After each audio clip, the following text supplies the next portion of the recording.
And welcome back to the Old Boys Nights Football Podcast. Ryan, say what's up to the people. What's going on, everybody? Welcome back to the show. Glad to be back. Me and Steven. I speak for us both. We're gonna do another start sit tonight. So if you're here for that, go ahead and drop them. If not, we're just gonna hang around, go over some previews. But if you're here for the start sit, it's tough. It's tough this week. It's another bye apocalypse. We have the Panthers, Bengals, Cowboys, Texans, Jets, and Titans all on. That's last week's bias. I'm sorry. But yeah, we have more buys this week. So get them in.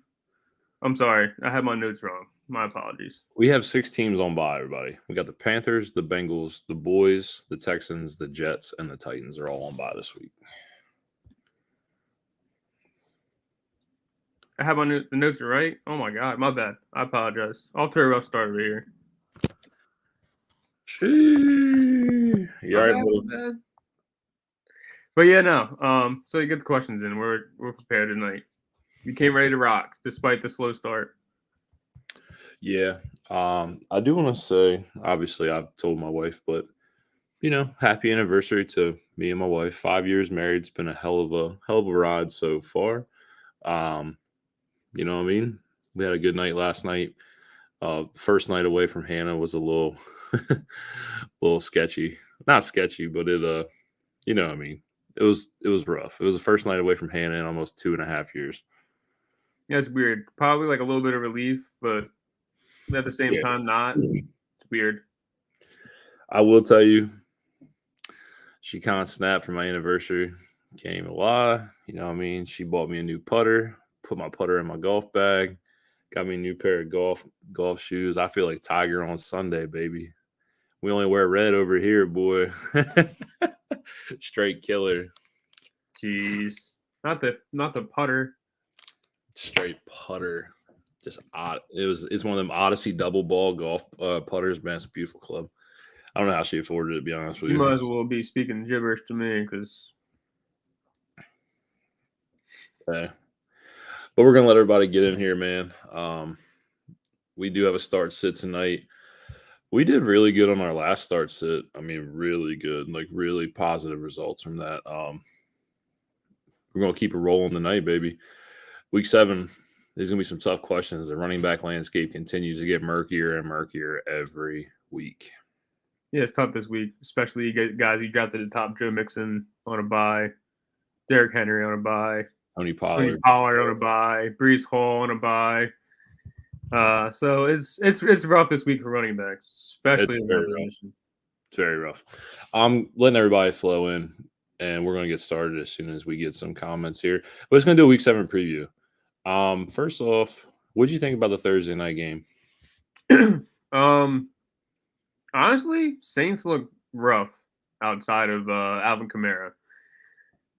Alvin Kamara looks like he's back in his prime. Maybe that's just because Alvin Kamara's just getting nothing but dump offs from Derek Carr, which is maybe why Josh Jacobs had the season he had last year. Bro, think about this. We're in Week 7. Chris Olave has 39 catches. Alvin Kamara has 35 catches. Right. And he was suspended for 3 games. So it's, Yeah, it's crazy. Travis Etienne, another 2 touchdown game, 3rd straight 2 touchdown game. Travis Etienne is doing his thing. Once again, I know we're avid trolls for this, but where is Tank Bigsby at? Someone find him. But nah. And then other big takeaway from that game is like Olave seems like doesn't really care that much. I mean, he's stopping on routes on multiple occasions in the game. I don't know. It's weird for me because he's supposed to be, like you said, Alvin Kamara is almost caught up with him in catches already. I'd be frustrated too. So I'd be frustrated too, man. I'm an elite wide receiver. You know what I mean? I'm a big play threat. I can get open in any way. I need the ball. It's like the dump off is inevitable. It's like it's like Derek Carr doesn't want to do anything but dump the ball off. Yeah. And I thought playing with a vastly upgraded O-line and defense would be great for Carr, and it hasn't been. Well, the weird thing is like you saw it with Devontae Adams last year, and I'm given they're two totally different receivers, but I don't know how like he doesn't get it going with Olave in any type of way that he had it with Devontae Adams. I think that's kind of what, as a community, we expected out of Olave. It was maybe not take that level of like what was it, 140, 50 targets last week for Devontae, but maybe like 110, 120. But we're just not seeing that yet. Not yet. It's coming though. I mean, like I said, we got a lot of football left to play, a lot of meaningful football. My next thing, somebody find me Calvin Ridley. Somebody find him. Even me, as a Ridley stan, I'm finally giving up. Given, I will say this, at least for any truthers left out there, he was doubled a good amount. Finally. Why? I don't know, to be honest, but he was. And once again, you see Christian Kirk Eat. So, do what you want with that information. Eat. Yeah, I was going to say that, and like I guess it doesn't help that Lattimore shadowed him with the Falcons while he was there, so he kind of already knows. But I don't know. I still think Ridley will have his good games, but I think there might be more bad or mid games than good at this point. 5-2, man. Jags top the AFC South is what we said was going to happen. Do they look like a playoff team, like a contender in the AFC? Like you could see them pushing for an AFC championship? Not yet. I mean, like Trevor Lawrence is obviously young. I think he still needs a little bit more time, to be honest with you. Given it is kind of like easy to get there, like who they really gonna have to get through, but I don't know. They came back and beat the Chargers last year, but that next game, divisional, it's different, and I don't know. We'll see. The question for me now isn't the offense, because I think the offense has the pieces. It's the defense that kind of concerns me playoff time. Let's do it though, man.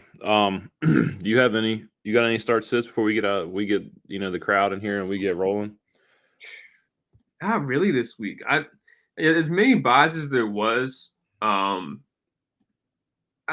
didn't really struggle too much on some of my teams, and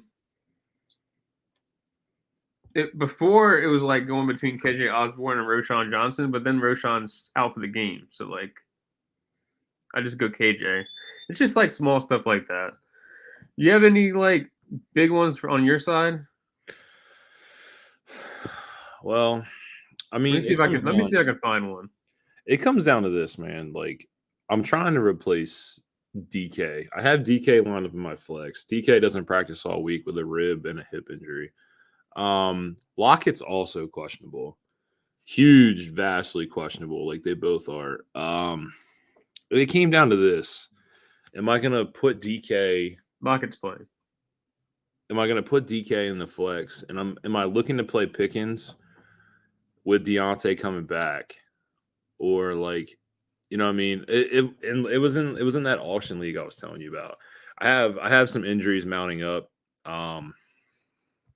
It was DK here. I also don't like DJ Moore without Justin, but we'll see how that goes. Well, I mean, at the same time, though, we've seen DJ Moore be very, very successful with bad quarterbacks. It realistically comes down to wait on DK, or we go with Judy, or we go with Pickens, and I don't like either matchup. I don't love Pickens with Deontay coming back, which is kind of like what you already touched on. I'm kind of being a dead horse with that. I think I'm still probably going to ride with DK in that situation. I mean, he played through the game with the injury when he first got it. He's not practicing, but I would imagine that if he was playing the rest of that game out last week, they're probably going to let him ride this week. Lockett's out there too, so I don't know, man. It's going to be it's a tough call here. I mean, granted, I am projected to win by almost 70. So it's a. What do you have to worry about? No, I mean, I'm not have to worry about a lot. I'm just saying. All right, we got up first. question in. Thank you. All right. So we do have our week 7 previews, but let's hop into this one. We got Lon coming in. PPR flex, Addison, Josh Palmer, Elijah Mitchell. It's a tough question here. Elijah Mitchell has a huge variation of outcomes here. Right. Honestly, I'm not a fan of Elijah Mitchell. I honestly like Jordan Mason at this point more than Elijah Mitchell when it comes to usage if McCaffrey is hurt. Believe it or not, the Vikings aren't as bad against the run as they are the pass. Right. The pass is how you beat Minnesota. They're not great against the run, but they're more vulnerable to the pass. Addison playing San Fran. It's a tough matchup all the way around. Josh Palmer's playing Kansas City. Granted, I know there's a history between Pat Mahomes and Justin Herbert and typically high-scoring games, but Kansas City's playing really well. The defense is playing a lot better this year. They're playing a very, very solid amount of defense. It's a tough call. If I had to pick one, I'm probably going. I really don't like Minnesota against San Fran here. I don't either. We're going to see a real test of Kirk Cousins, especially without Justin Jefferson, which is like really the big difference maker. Yeah, it's a real test here. It's an absolutely real test. And the thing is like I'm between Addison and Palmer, but both of them play top 5 pass defense on either side, so it doesn't really make a difference. So in this situation, I kind of go for the guy that I think is going to get more targets, which is probably going to be Addison. I mean, right now they have Osborne, Addison, Hawk to get the ball to. I think Addison would be the 2 in this situation, Hawk being the 1. So just sheer target opportunity, I'm starting Addison.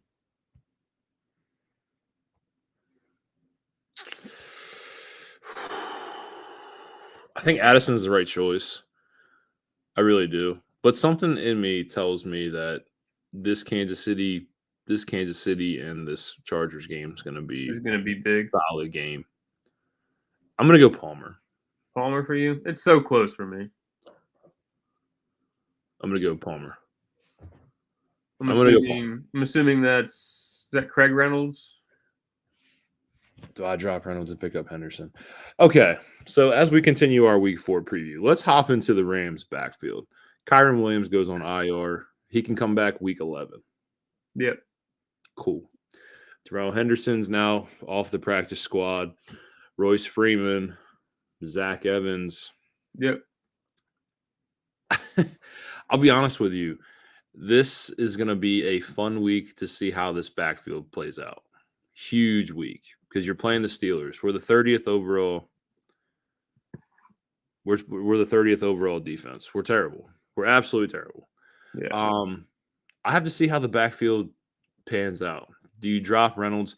I don't think Montgomery is going to miss a lot of time here. I really don't think David Montgomery misses a lot of time. It's just like a cartilage injury around his ribs. Yeah. I dropped Craig Reynolds for Darrell Henderson. Craig Reynolds really was never even on my radar in the first place. I think at least Henderson has a shot to start or have a shot at starting going forward, especially with like you got a rookie and Zach Evans back there. So we've seen him operate in this backfield. Exactly. Right. And McVay likes him. At least semi efficient. Right. Trade question: since Debo is out, do I trade Kittle and Puka to go after Eckler, or Barkley and Kittle for Eckler, perhaps? You're the Giants fan. What's your admirations? What's your admirations for Barkley rest of the season? To be honest, well, to be honest with you, I'm a little bit worried. We haven't scored an offensive touchdown in 3 games, which is So would you rather let go of if you're going to go after Eckler here? And remember, Barkley and Kittle is like where it gets me, where I think they're both like good enough to probably start every week. I know Kittle has his up and down games. Cardio Kittle out here every once in a while he'll drop 3 points on your team, but I think I'm holding Barkley and Kittle. But if I go to the other side and do Kittle and Puka for Eckler, I'm definitely doing that side. Really? Kittle and Puka See, for Eckler? I think Puka has a lot of upside in this passing offense. This is Stafford's throwing for almost 270 yards a game. I know Cooper Cup's back. I get it, but he's still maintained a target volume that makes sense to me. I don't know. 11 targets. Eckler is game breaking in fantasy, in case you forgot. I get it. I have no problem. I mean, personally, I'm talking about the Barkley or the Puka situation. The Giants are bad. Let's Well, be that's honest what I'm here. saying. We haven't scored offensive touchdowns. Right. It's rough. It's tough to watch.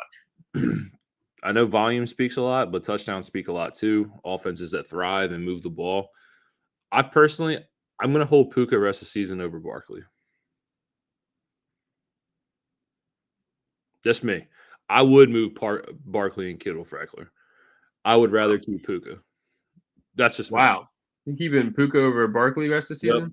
The target share makes sense. Matt Stafford averaging almost 270 passing yards a game. Yes. No run game. Heavy volume reliance on the pass. Give me Puka. The Giants are bad. They're very bad. That's no disrespect to Barkley. We got a trade. All right. You can write this down because we got to break this down. I mean, I'm looking at it right now. So it's on the screen. So Pollard, Deontay, full PPR, by the way.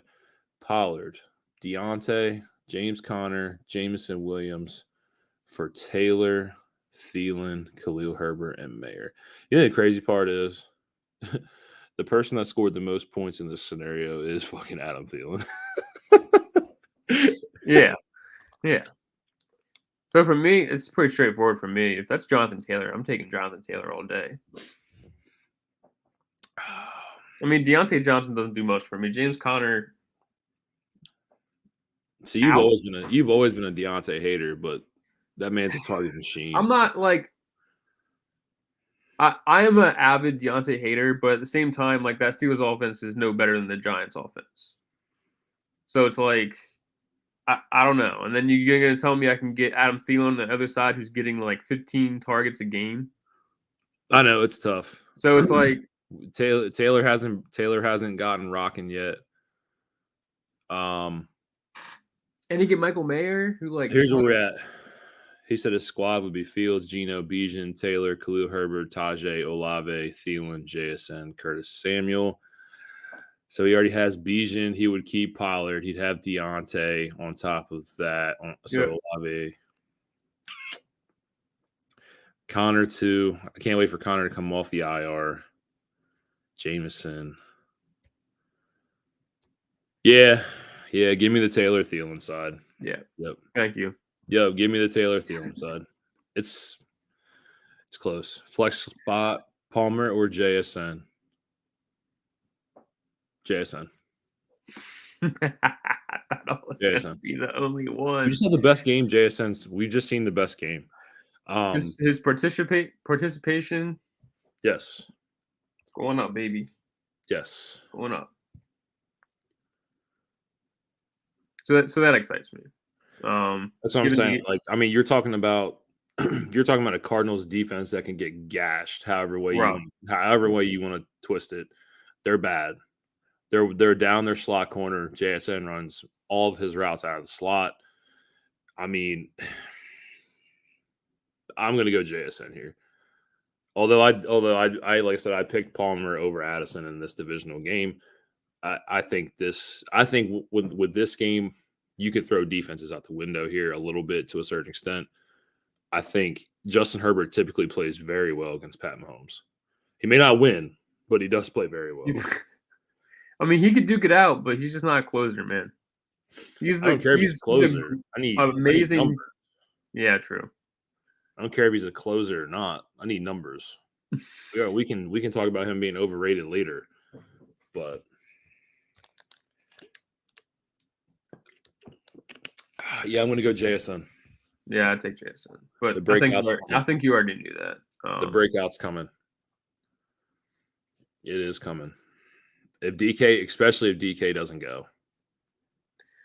DK is probably going to go, but if he doesn't, it's time. I don't know, man. DK hasn't practiced all week.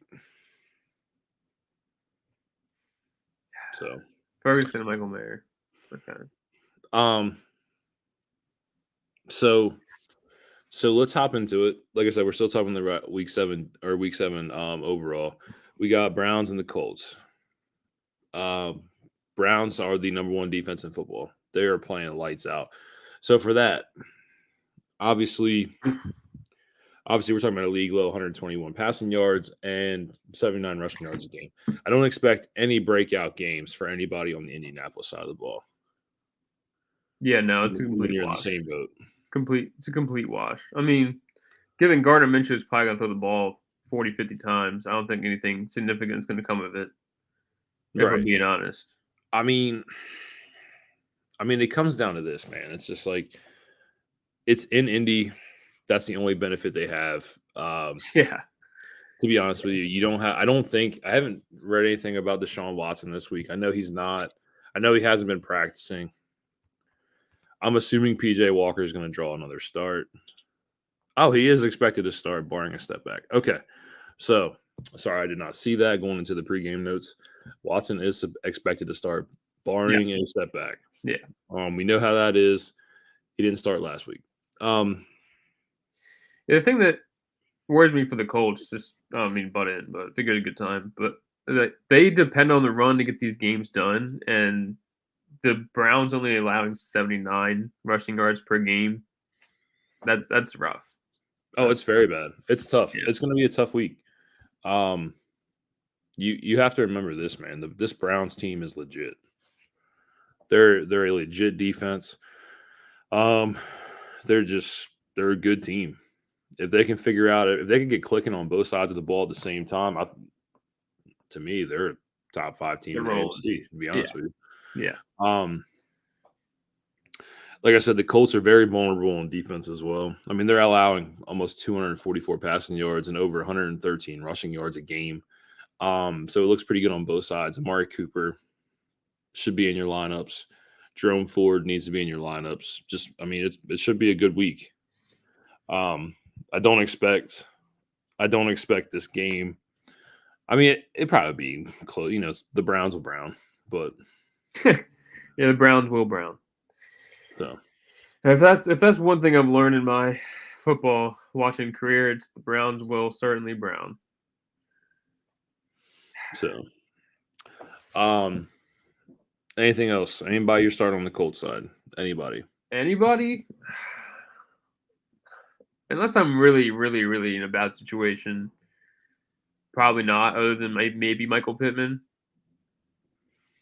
just because I think he will get some catches. Like I said earlier, they're going to have to be on the offense side at some point in time, and I bet they're going to be passing a lot. So just out of the sheer volume, I think Pittman might be the only one I would start if I had to. But Zach Moss, Jonathan Taylor, I know we just told my boy to trade for him, but not a week I'm looking forward to for either running back. Yeah, definitely not. Yeah, this is a tough week for Indy in general. Bills Pats, man. It's another divisional game. It's Bills Pats. You got number 12 defense from Buffalo, and you got the number 10 defense in New England. You got to remember too, man. Buffalo is losing defensive players left and right. Matt Milano's down. Tre'Davious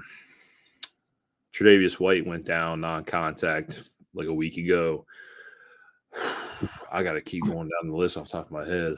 There's a lot of, or they're losing players, is what I'm saying. But it's New England. That's what I was going to say. You're saying all this stuff like they're not playing New England this year. They've been a dumpster fire all season. Yeah, I know. I expect Buffalo to win this game. But I will tell you this. If New England has any chance to win this game, it's on the ground. You think Ramondre is going to come back to life? I don't think Ramondre has a single game over 70 yards rushing. Buffalo is easily exposed on the ground. Easily. They're allowing 134 rushing yards a game. Yeah. They're easily exposable on the ground. Easily. I'm not saying, man, Ramondre is bona fide, surefire, top 10 running back. I'm not saying that. But I'm saying if they have any chance to keep this close, they don't. It's to run the ball. It's to keep just to keep Josh off the field. If they can get anywhere close to winning this game, I'd be very surprised. I'm not saying you're wrong. Mac I'm Jones not is saying you're wrong. Mac Jones is rough, and I maybe hate to say this, but is Bill Belichick about done for? Dude, everybody's been saying this. Trade Belichick at the trade deadline. Trade Belichick. Is Trade it? Do you think Belichick. part of this could be Belichick, or are we not? We just I don't dismissing know. that. It's so hard to look at Belichick as the problem. True. I mean, you're talking about a guy who's won 6 Super Bowl rings. Yeah, but at the same I time, know it was all with Tom Brady. it's I get it. Brady. I feel like, and this is just me maybe looking on the outside in, but I feel like Brady was like the heart of the offensive side, and Bill Belichick. Now, come on, did man, his you're thing an on the adamant Tom defensive Brady side. hater. Go ahead and tell me it was Tom Brady was more important than Bill. I mean, I'm just Go ahead. basing it off of like since Brady's left, he can't seem to get it going right.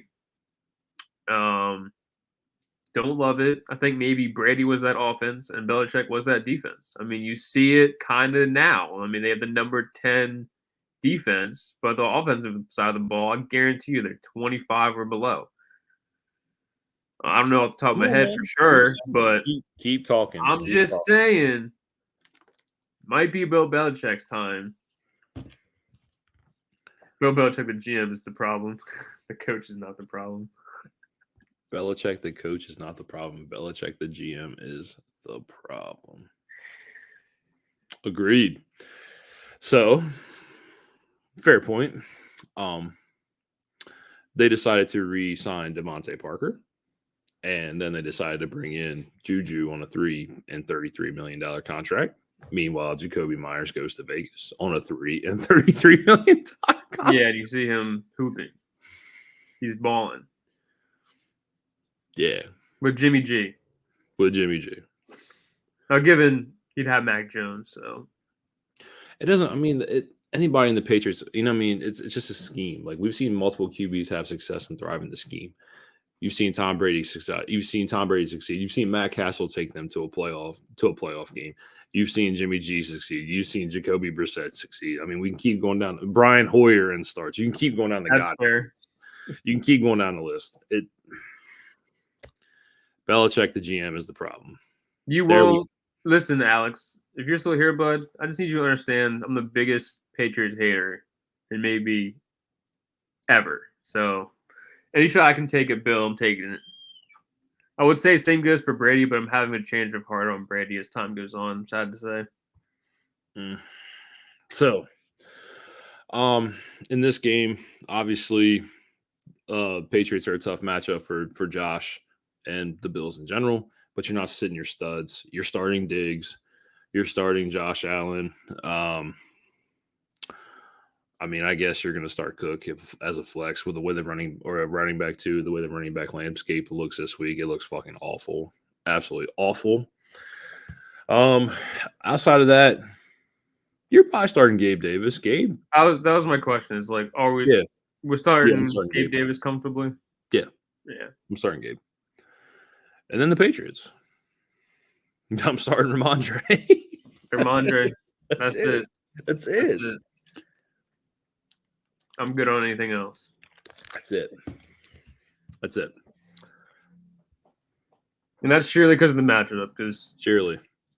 This year, Ramondre doesn't even look like a Ramondre. So. Nope. Commanders and Giants. Huh. You have the number 29 defense in Washington versus the number 27 overall defense in the New York Giants. Annoying as hell. Is there any update on Danny Dimes? I know he was questionable for week 7. Still up in the air. Still up in the air. So I think he was limited in practice. I'm not 100% sure. Last I saw, let me look it up. But last I saw, he was still like a true questionable.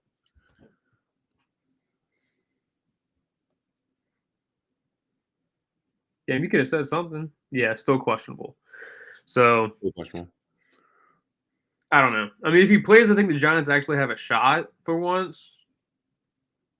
Maybe to pull one out against the Commanders. Although I say that Sam Howell has looked pretty crisp out there as a quarterback. I won't lie. Yes, Sam Howell looks really good. There's He's like no throw that kid's is afraid to take. He has right. the arm for any Yeah. throw. He's not afraid to sling it. I will say though, the O line is awful. He's on pace for 96 sacks this year. It looks really bad. Um, Overall, when I'm breaking down the Commanders, obviously I'm starting Saquon Barkley. The Commanders are allowing almost 130 yards on the ground, almost 250 through the air. Darren Waller is a must start for me. Believe it or not, I have some people, if they want to ask questions, I'm really starting to fall in love with Wandale. When it was with Danny Dimes, Wandale getting some target volume over there. I'm you know what I mean? He's on my radar. Um, Washington, you're starting McLaurin. The Giants are very bad against the run. You're starting Brian Robinson. It's just me. Oh, I like this question too. You're We'll just get getting back. ready to bring that in. Who we taking rest of the season? Nico or Devontae Smith? Mm, It's a great question, that's a great question. Mr. And you know Scott. what? And you know what? I know Devontae hasn't really produced in these last couple of weeks. I know he's got a hamstring injury he's currently battling. I know Nico and all the Texans, everybody in the Texans organization is loving CJ Stroud. They're loving their QB. Nico's producing. Tank Dell looks good. It's a tough question, but I'm going to be honest with you. I'm not shying away from my stud. I'm not shying away from my stud. So we're going Devonta Smith here. Yeah, I have to. I have to go with the better receiver. I have to go with the overall better player. It's just like Jalen Waddle. Everybody's scared of Jalen Waddle. But when it comes to playoff football, and when it comes to that time, the meaningful games, when you need to win games, I want the best player in my lineup. Devontae Smith is that guy. That's a great point. I mean, look, the dude had 11 targets last week. I mean, It was a weird game. The Jets game was a weird game. It was a vastly weird game. We got 3 games. We got 2 games with double-digit targets, and we got a 9-target game. I get it. yeah. I surely get it. Nico's playing great football. I was Give gonna me say, I guess the better only like real argument you have for Nico is he is absolutely the one in that offense, and CJ Stroud looks absolute. He looks so real already. He's having a Herbert-esque rookie season. And I don't think Tank Dell's threatening him for like one spot. Now that's the argument, only argument you really have. I mean, Smith will have his games, given AJ Brown's on an insane 5-game streak. What, 4-game streak right now? 4-game streak. 4-game streak. 4-game streak where he's got over 100. Devonta Smith's still going to get his. You saw in the first 2 games, he got his. It's just an interchangeable offense. It is. And it's not, and it's like I'm not battling against Nico. I know Nico's averaging almost 5 more points per game in fantasy football right now. Yeah. I get it. I truly get it. It's a tough question, but and I'm not just answering this from a dynasty perspective. I'm answering this because I want the better player on my roster week in and week out. And Devontae Smith is the better wide receiver. Just is what it is. I mean, we all know Devontae's track record. Give me Devontae. Yeah, I kind of like initial gut was probably Nico Collins, but I can't be too biased because I'm very much so like if a wide receiver 1 is a 1 in their offense, I'm going to take it. But I'm still riding with the Eagles offense on this. Jalen Hurts is a monster despite a bad game last week. Yeah, and the thing is like if you watch that game, it was a bad game for Jalen. But it was a weird game for the offense in general. Devontae Smith has to go on national media talking about how, he wasn't seeing the ball in his hands and he was turning upfield before he saw the ball in his hands, talking about drops, how it was his fault. He's good. He's good. Don't worry about it. Any 5-man parlays this week? Are we talking prop bets here, Z Money? Because I actually put a prop bet in before I left Maryland yesterday. Sure. Let them know, man, because I'm not a betting man. Sadly, I tried to be for a couple of years, but I quit. Yeah, are we talking about prop bets? Because I actually have a pretty solid prop bet that I really like going into the week. Tell it to the people, man. What you waiting for? I have Aaron Jones over 51.5 rushing yards against the Denver Broncos. I have prop bet. Cool, thank you. Aaron Jones over 51.5 rushing yards against the Denver Broncos. I have 2 from the same game. I have Saquon Barkley over 63.5 rushing yards against the Commanders. I have Sam Howell over 227 passing yards against the Giants. I have Matt Stafford over 257 passing yards against the Steelers. And I had a 5th one. Oh, it's in the air. It was DK over 54.5 receiving yards. Sure, you were talking about DK not starting the whole game 10 minutes ago. Yeah. You got to bet it. DK, you know, in his career games against the Arizona Cardinals, he averages 115 receiving yards against the Arizona Cardinals. Of course I'm betting you over 54.5. It's DK. True. If he plays 54.5, check it. So again, I'll go over one more time. Aaron Jones over the 51.5, Saquon over 63.5, Sam Howell over 227, Matt Stafford over 257, and DK.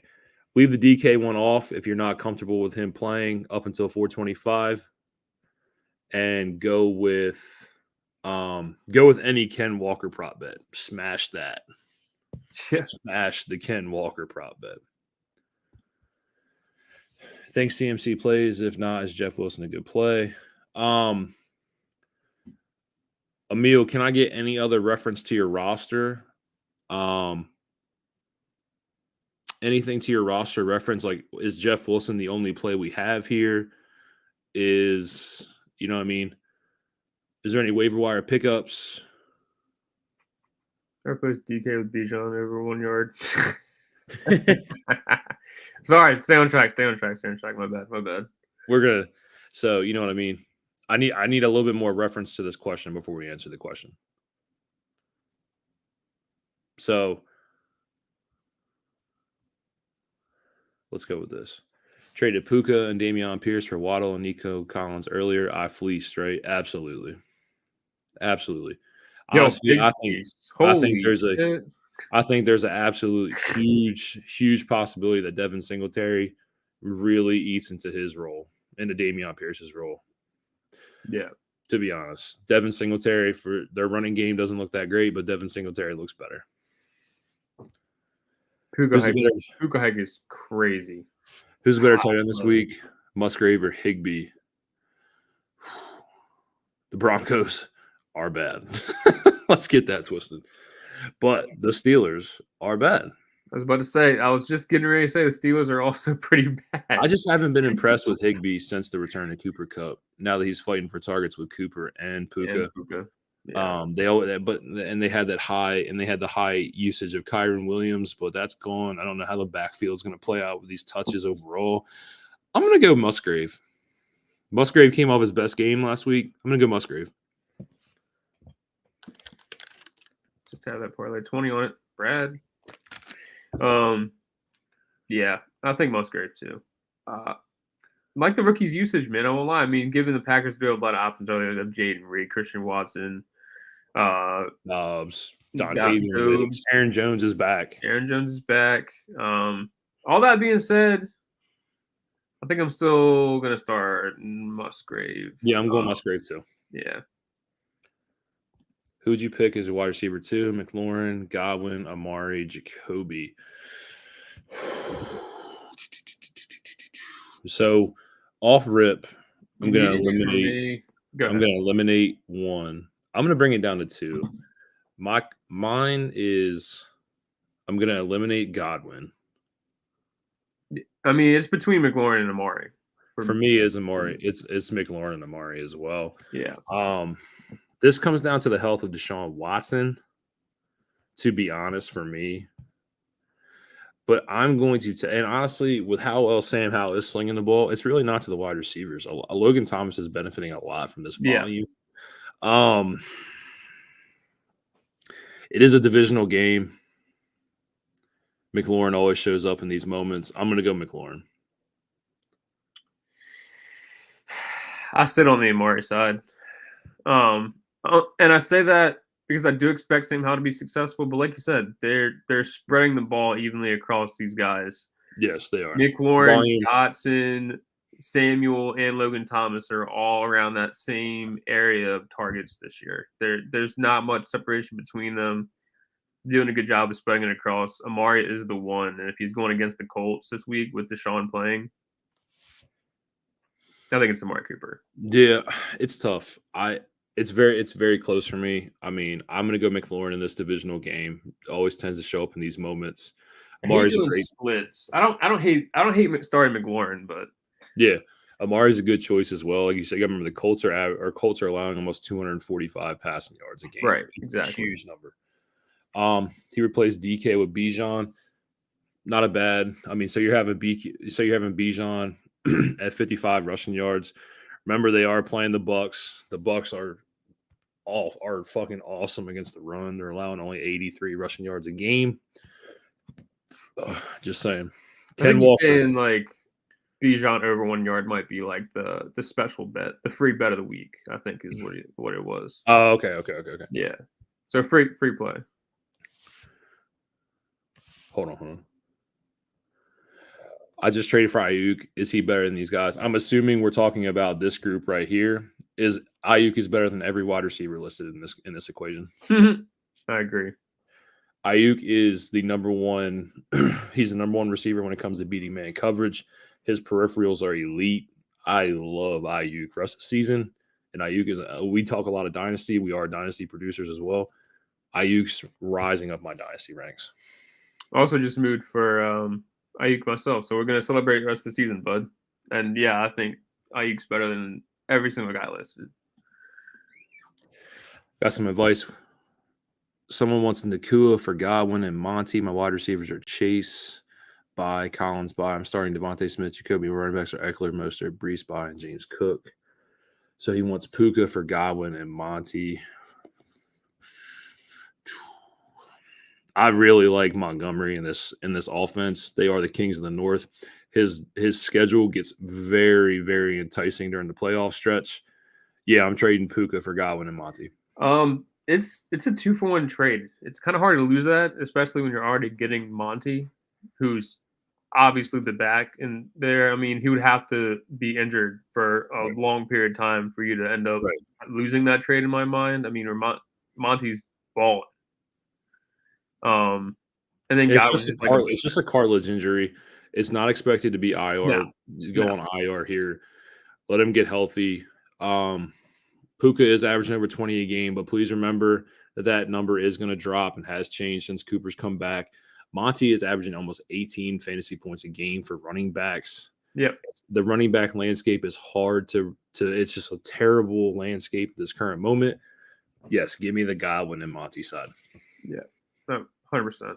And you look at Godwin, who had just broke a streak of 5 catches per game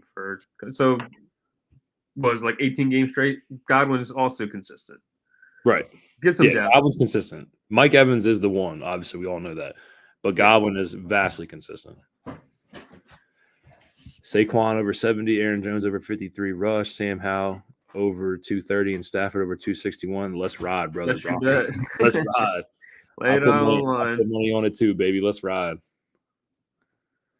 Just tailed that parlay, $20 on it. Brad, let's ride, baby.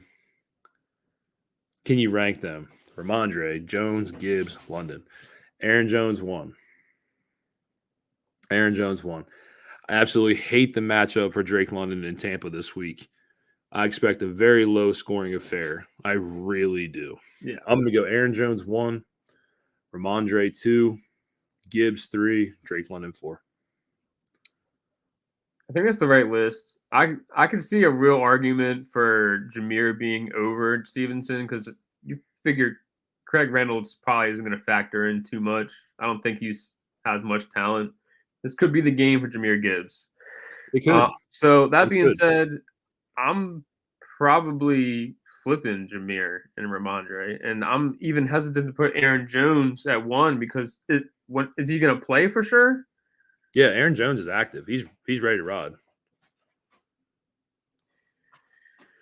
I think this is Gibbs' week. If Gibbs is going to do it, Steve, this is it. So please remember this.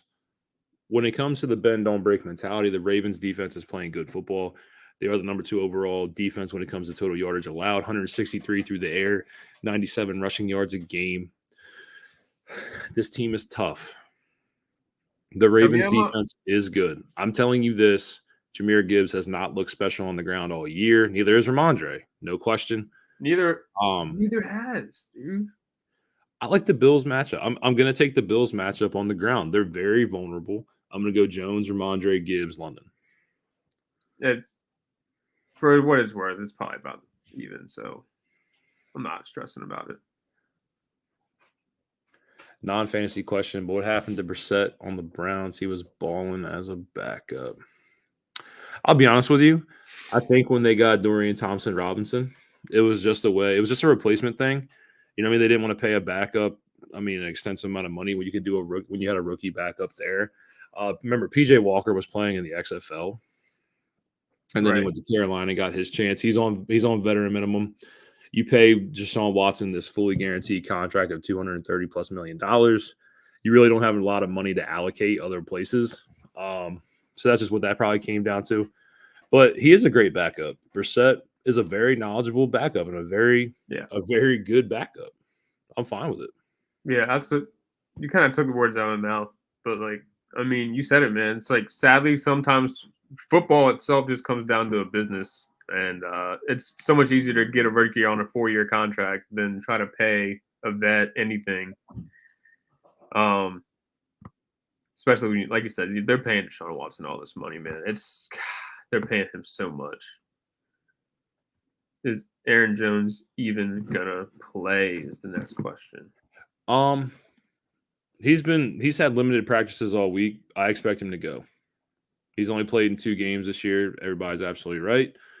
I expect him to go. We'll see, man. That's the reason I guess if he plays, it's probably a lock. I mean, the matchup's juicy as hell. So, is it crazy for me to start JSN this week? It absolutely is not crazy for you to start JSN this week, especially with both wide receivers limited in practice. Actually, I lied. DK did not practice at all. Lockett is limited. And JSN did have his best game. Ryan's a huge JSN fan. Go ahead, Ryan. This is your question.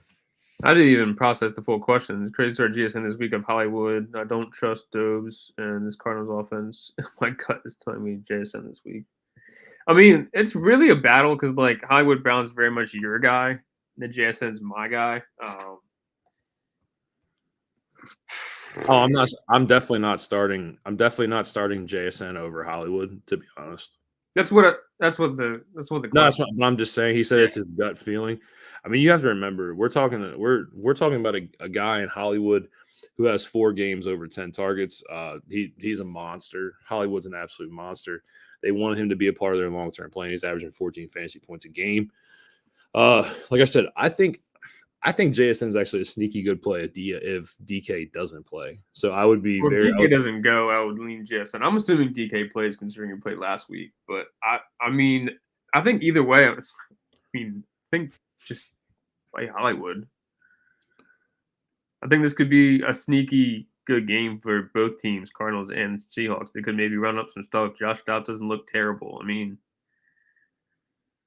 in some weeks he looks better than Geno. Sue me, but that's kind of where I'm at with it. But if DK doesn't go, the argument gets a lot closer. I will say this. If you're going to beat the Seahawks, it's through the air. Right. Exactly. They're only allowing 80 yards a game, but they're allowing almost 260 passing yards a game. Right. If you're going to beat them, it's through the air. This game's going to be close. It's through the air. So give it a little longer on JSN. I think towards the end of season, you'll be able to comfortably start JSN over Hollywood. Yeah, Hollywood's the play for me in this equation. Yeah. Full PPR, Timmy Lee, QB, Hurts, Swift, Gibbs. God damn, look at those wide receivers. Holy shit. What do I think? Jesus. What do you mean, what do I think? Dude, you have the only 2 wide receivers that are on pace for 2,000 yards. It's ridiculous. Let it ride, dude. Don't trade. I know, like, Gibbs being your RB2 is probably not the most ideal thing with Monty doing what he's doing. But you got on the line Hill, Brown, Ayuk, Nakua, like ballers all the way down the line. I just say let Hurts, it ride. Swift. Hearts I'm and not talking Swift about at the this. top. Yeah, I yeah, mean, yeah, dude. You're it's fine. going. You're fine, man. In a 10-team league, like this is an ideal situation scenario. You went a wide receiver heavy, and the 0 running backs has worked out for you. You got Jalen Hurts, who is top 3 QB producer at this current moment. You're fine. Don't panic on the bad game from the Eagles this week. You're fine. Great roster. Great roster. Jacoby, Pittman, McLaurin. For me, it's McLaurin, then Jacoby, then Pittman. Yep. No. I can't get behind the Patriots offense, man. I still got to go McLaurin, Pittman, Myers. I know the matchup for Pittman's rough, but he's the one, and he'll get catches. PPR, he might be all right. I'm telling you, you got to have an outlier game because this Browns defense is no joke. I would start one anyway. Yeah, it's McLaurin. Yeah, it's McLaurin for me. But I'm just saying, I was ranking him for them. I would go McLaurin, Jacoby Myers against the Bears, and Pittman. Yeah. Summer is offering JJ. Should I trade for him? Who should I give up? That's a tough scenario, man, because people still want JJ prices, even though it's JJ's on IR. I think this becomes a trade where you have to really sit back and think, like, is it worth it? Is it worth it? Yeah. I know Kirk isn't going to opt out of his trade clause. He's going to be there. If they somehow miraculously put a string of games together where they knock off 4 straight victories and they have a chance for the playoffs, it looks good. But the thing comes down to this. What does the owner want for JJ? Because if it's a redraft, he took him number 1 overall. Yeah. Right.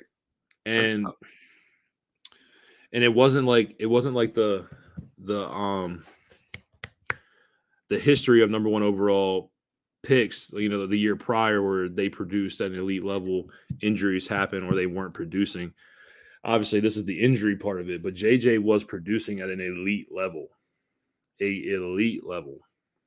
I get it. I don't know what I'd give up for JJ because we're 1 week going into week 2 of his IR stint. Yeah.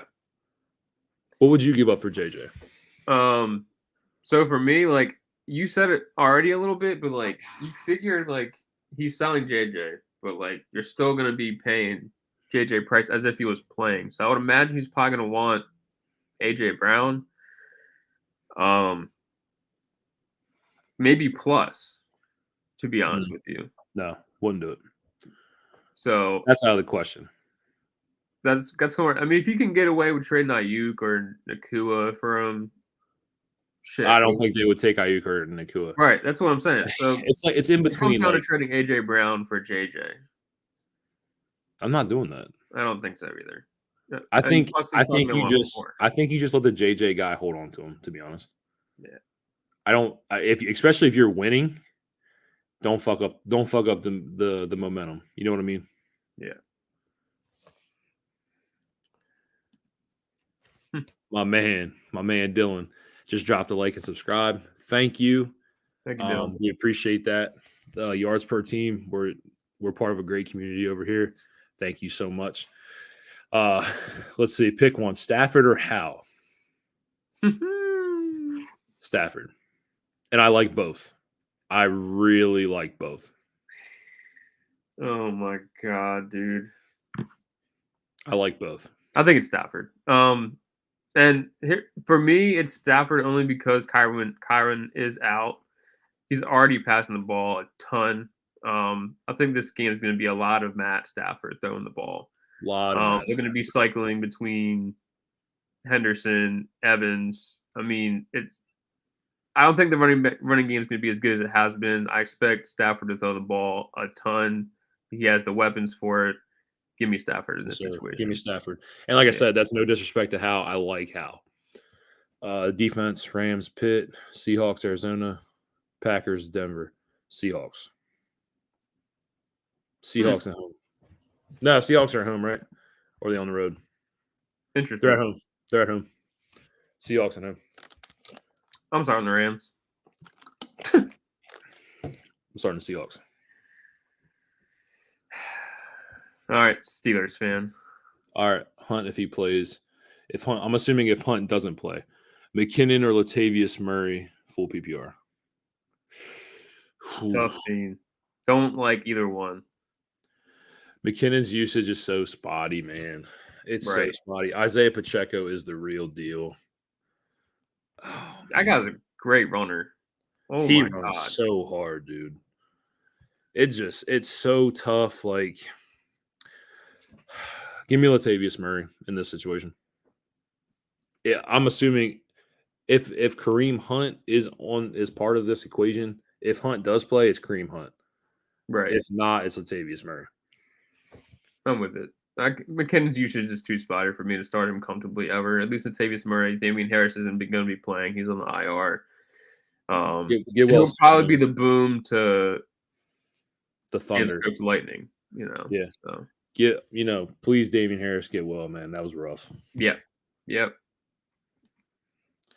Stevenson or Deontay Foreman at flex, standard league. Stevenson for me. Stevenson. Yeah, 100%. Would you guys trade Pollard for ETN? Yes. Now, before you say that, you don't want to go like recency bias is a bitch. I get it. ETN scored 6 touchdowns in 3 games. That's amazing. I had ETN over Pollard to start. I was gonna try to play devil's advocate, but I won't lie to you. Give me all of ETN that I can. To be honest with you, phone home. Pollard. phone home. Pollard's in supposedly the better offense, but the way ETN's going right now, dude. Have we seen? Can we? Okay. Off-season ankle injury, off-season surgery, tough, right? Pollard explosive, no question. Can we look at Doug Peterson's history of elite running backs in his system? Can we please do that? Please. Run it down the line, baby boy. We can go down the list. Doug Peterson produces running backs. And everybody that thought ETN's receiving usage was out the window, no. Welcome to the ETN show. Here he is. It is the ETN. And ETN coming out of Clemson was one of the most explosive running backs I've ever watched in college football. Best runner in ACC history, by the way. Monster. So it's ETN. Fucking Tank Bigsby. What the hell? Fucking Tank Bigsby. Tank Bigsby, boys. I dropped Miles Sanders this week because my ass got impatient with him. That's fine. You did not mess up at all. Honestly, Chuba Hubbard probably is the better running back at this current moment. If anything, they're going to split. I think it's hilarious. I'd love to know if you're still here who you dropped for him. I don't think you messed up, but I think someone's definitely going to pick him up soon after. Yeah. Sleepy, can you please tell me who you picked him up for, like who you dropped him for? That's actually the funny thing. That's what I can't wait for. Tank motherfucking Bigsby. JSN or Wandale? Damn, I did hype up Wandale a little bit. You know what I mean? Don't do that, man. It's JSN. Come on. It's JSN. Don't do that again. It's JSN. I hated to like I don't like to answer short questions, but like I'm not in on this Giants offense. There has been few touchdowns far in between. JSN's on the uptick. Just to get a little bit of exclamation in there. Riding Ken Walker over 79 rushing. Love it. Monroe, 73 receiving yards. Love it. Josh Allen over 1.5 passing touchdowns. Sure. Best player on the field. Absolutely right for the success of the best player on the field. And a Kelce anytime TD. I'll tell you what. Last time I watched Travis Kelce play the Chargers, I watched Derwin James destroy his ass. He blew his ass up. Quick update. I'm sorry to jump in between. Drop Miles Sanders for JSN. Yes. ASN. Yeah, I'm fine with that anyway. But anyway, Ryan, thoughts on this? Ken Walker should destroy Arizona. Yeah, Ken Walker I'm not worried about. The only one that I have somewhat worry with is Amonra. Just because 73 is a big number. Don't matter. God. Son God. Z Money, I have officially moved Amon St. Brown as my dynasty wide receiver 3. He is officially ahead of CD Lamb and AJ Brown for me. The Sun God is legit. Let it ride. It is so real. So real. Moss or JT half PPR flex. In this situation, listen, bro, you missed. Do I have to pick one? Right, you kind of missed a little bit earlier in the stream. We're kind of cautious to start either one. I mean, I think we said it earlier, but this Browns defense is giving up 80 yards on the run per game this year. They're absolutely dominating the backfield every week. Doesn't matter who they play. If I had to start one, I would tend to think that JT is going to continue to eat into Moss. So yeah, he had the same amount of touches as Moss last week. Yeah. Building up the stamina. I'm going to take JT here as well. Yeah. But I'm going to be honest with you, I do not like it. It's going to be a tough matchup and definitely hamper expectations, but between the two, give me JT, who is slowly being eased into this offense. Do not worry. Zach Moss is not better than JT. Should I start Hollywood or Mari? Actually, I like both. I do like both, but I'm going to go Mari. I'm going to go Mari over Marquise. Yeah, especially if Sean Watson plays. As of right now, at 9:47 on this fine afternoon, Watson's. Remember, we also watched Amari have a 100-yard game with PJ Walker last week, and that was against San Fran. True, but I'm gonna go Amari. I'm gonna go Amari too. But I also, please remember this: Hollywood is getting elite level usage and looks really good. Just so we know. My bench is weak. Oh yeah, he dropped. Yeah, Jameson Williams, Jalen Warren, Najee Palmer, and Jordan Mason. Yeah, you're fine. You're good. Bench is weak. Jameson, Warren, Harris. As bad as Harris is, I think if you need a spot start, he could have a game for you potentially. Josh Palmer's also respectable there. Yeah, you're fine. Yeah, I think it'd be although right. keep riding that 5-1, man. You're already playoff bound. Yeah, you're playoff bound. You only need 2 more wins to realistically lock it in, and then you just coast out. You can take a couple wins here and there. Remember, fantasy football is all about highs and lows. All about highs and lows. Just keep an eye. Keep grinding the waiver wire. Your thoughts on Jordan Love this week? Love him. Love him. Love him. Man, dude. Love him. The Broncos are allowing almost 270 passing yards a game. 172. They're giving up over 420 total yards a game. Get him in your lineup.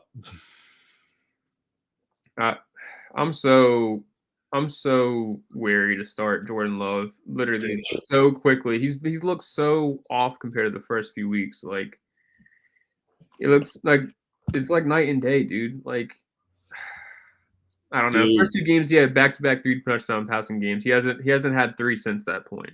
It's okay. It's the Broncos week. I know, dude. I know it's the Broncos. That's probably a pretty good reason to start him, but I think Jordan Love's coming back to earth a little bit. Just a side note, but Broncos matchup, worst defense in the league. Okay. You can start any quarterback. Ryan, you know this. You can't when it comes to touchdown percentages for QBs, 9% for a touchdown for a full season is not something that's been done since Peyton Manning had his 57 touchdown season. Did I expect Jordan Love to continue that? No. But we knew Jordan Love was going to have some highs and lows the first year full starter. Matt LaFleur and him are getting things together. I like Jordan Love this week, though. I mean, it's the Broncos week. Like, I'd start anybody against the goddamn Denver Broncos. Right, that's what I just said. Dude. Like, if it's a quarterback going against the Broncos, just let it ride, man. They're rough. Move to Olave and James Cook for this week for Stephon Diggs. Absolutely. Great move. Not a good move, a great move. Great move. I don't have much stock in James Cook, so really it comes down to me is Olave for Stephon Diggs. I mean, Cook's a little bit of pepper on top of a dish or something, but like end of the day, Give me Stephon Diggs. Yeah, give me Diggs. Number 2 wide receiver in full PPRs at this point. I can play 2 running backs in the flex. I have Barkley, Swift, Bijan, Mostert, and Puka. So all right. So I know who I am starting in this list. I know my 2 running backs. It comes down to my flex. My 2 running backs this week, Barkley and Swift. Then it comes down to my flex. Please remember, this Tampa Bay defense is nasty against the run. I know Bijan is great. Bijan has his hands full on Sunday. Yeah. The only way you're going to beat the Eagles is through the air. The Eagles are tough against the run, boys.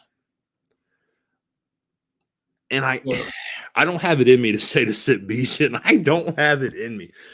If you're playing the matchups, Puka makes the most sense. But for me to sit here and tell you I'm sitting Bijan, who's averaging over 15.5 fantasy points a game, Mostert's over 20, and I say Puka, somebody might as well just smack me. Yeah, what are we doing here? Barkley and Swift are my 2 running backs. Really? I'm taking, for the running backs alone, I'm taking Swift and Mostert. Giants look rough. They're not scoring touchdowns. That means Barkley is not scoring touchdowns, which means he's going to be dependent on rushing yards and receiving, which he does have that upside. We don't even know if Daniel Jones is playing. Swift is on fire. He's heavily involved in that offense. Even when he struggled last week, he still put over 15 fantasy points in. Yeah, Swift for sure. I'm going Barkley, Swift. Mostert is scoring fantasy points like crazy. It's insane. I don't expect it to slow down, especially not this week in this matchup that they have. It's going to be a high-scoring game. So I think for me, Swift and Mostert. And then really it comes down to, I hate to say it, but I don't even know if I'm considering to start Barkley in this situation. See, because I like Bijan and Puka. So look at this. So here's where he's thinking here too: Barkley, Swift, and Mostert. So he's with you on Swift and Mostert for sure. Yeah, it comes down to the matchup for Barkley Bijan. I think I'm going to go with the better matchup. Barkley should be getting healthier. He moved relatively well for what I thought of a high ankle sprain against the Bills. I'm going to go Barkley. I don't like anybody playing Tampa when it comes to running the ball. Yeah. I know Bijan's a huge factor in the receiving game. So is Barkley. Barkley's just as good in that aspect. Agreed. I'm going to go Barkley. Think about playing Barkley. Yeah. I think you got the right 3. Yeah, you got the right 3. Oh, man, Rudy has Kamara, Etienne, Pollard, and Bijan. Jesus Christ. Is that just a flex? What's going on here? Hey, now. Holy God. Did you comment earlier? Did we miss something? No, he just said these are his running backs. Dude, congratulations. I dropped his running backs in the chat just to flex on us, guys. How are we feeling about that? Guys, how are we feeling? My man Rudy's just said, you're having all these questions about running back? Yeah, not me, bro. Holy God. Start Bijan. Oh, he followed it up. Hold on. He just followed it up. Start Bijan. Saints and Jags are 2 of the stingiest defense against the run. Both running backs popped off. Bijan will do more than okay against Tampa. Ooh. I like it. I'm just gonna say this. Tampa has been notoriously stingy against the run for the last 5 years. They're pretty good, man. They're only allowing 80 yards on the ground. Washington's averaging over 120, 130. I'm going to play Barkley. But you know what I mean? Hey, Rudy, you're the running back guy, man. I thought I was the running back guy. I'm still on running backs. Is Jeff Wilson worth the pickup since he's being activated? Short term, yeah, absolutely. Any running back in this Miami offense seems like they can play well. Yeah. Sure. Just depends on who you're dropping.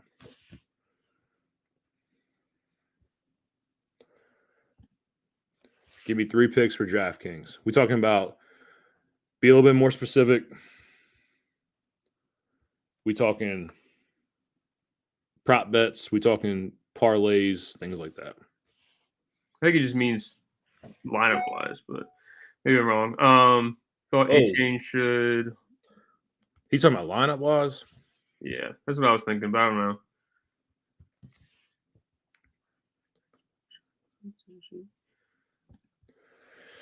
Thoughts, A-Chain. Should I hold my other running backs or Bijan and Stevenson and Zeke? Yes, hold. Hold for playoff time. Oh, the line. I was making sure I read that right. I read it like 4 times to make sure.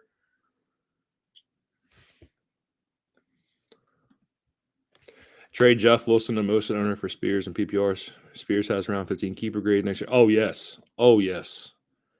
Get all the Tajay Spears you can in any keeper league. Yes. Oh, Jeff Wilson for Tajay Spears? Yes. Oh, yeah. Yep.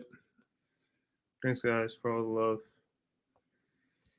Thanks for coming out, bud. Appreciate Thank you, man. We appreciate you. Yep. On all dig stocks, Buffalo can't do anything on offense, so I feeds him. So no one was so one-dimensional. Believe it or not, Dylan, we've been talking a lot about Gabe Davis here recently. Gabe Davis has some sneaky play value. But yes, you're right. Diggs over everything in the Buffalo offense. Diggs over everything. We're having a Kincaid, by the way. God, that's tough. Keontae or Craig Reynolds? Seattle's brutal against the run too, bro. Have PPR buys. Shirts are brutal. Tough That spot, is a man. rough question. I'm gonna go Keontae Ingram. I hate him. I hated both. I guess Keontae. I hold almost no stock in Craig Reynolds at all. If he has a good game, then shame on me. But I can't get behind Craig Reynolds at all. I have Eckler, Taylor, Hall. God. And A-Chain. 6-0. So Garrett, my next question to you: does this league have IR spots? Because if so, A-Chain's a freehold. But yes, hold all 4. Running back. The running back landscape this year is terrible. Yeah, you're 6-0, man. Playing for the playoffs for sure. I'd hold them all. They're all top end elite value. Especially A-Chain when he gets back. Oh my god. Lost AR, got Staff, Stroud, Pollard, James Cook, Mixon, Khalil Herbert, Spears, Hunt, Diggs, Ayuk, Hollywood. You maybe trying to make / which position? 3-3 right now. Honestly, believe it or not, I'd move Ayuk. What are you moving Ayuk for? A running back? Running back. Okay. I like Diggs and Hollywood. I really think that can carry you, especially with Andrews. I love having a tight end that can play like that. Mike Thomas is just good enough to skate by too. And Josh Downs is getting targeted crazy by Gardner Minshew. Like I said, 20 times in games that Minshew is playing, Downs is being targeted 20 times. And that's only been 2 games so far. So people aren't talking enough about Hollywood's elite target volume right now. And Kyler's back. Yeah, Ayuk and James Cook for a running back upgrade would be great. Just find the right partner. Yep. Don't let him try to make you overpay. The real question is, who do y'all think will finish number 1 out of QBs this year in fantasy? We both picked Josh Allen. Yeah, this was preseason. I mean, I guess I got to stick with my guns throughout the rest of the season, but probably Josh Allen.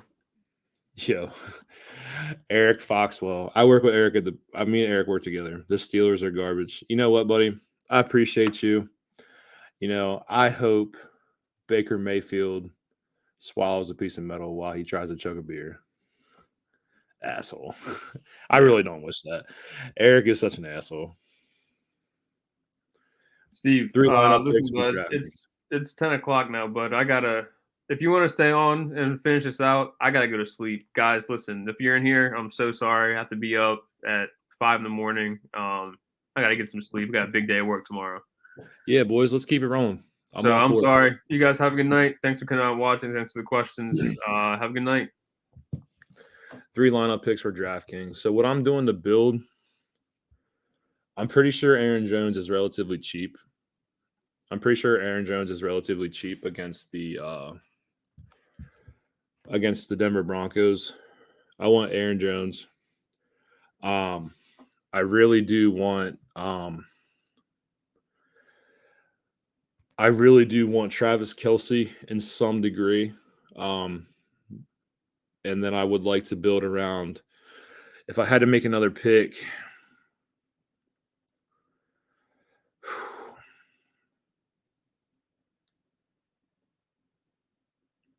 I really want to build around the Dolphins. I know people are going to say Tyreek Hill, but you're already going to pay up for Travis Kelce. And you're already paying for Aaron Jones.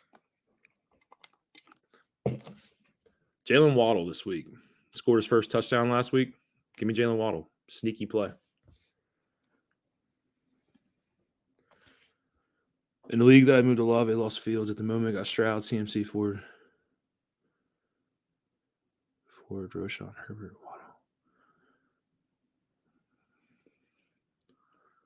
Nah, Dylan, you're 4-2. Let it ride. You got a good team. You got a really good team. Foreman or Rashad White? Foreman.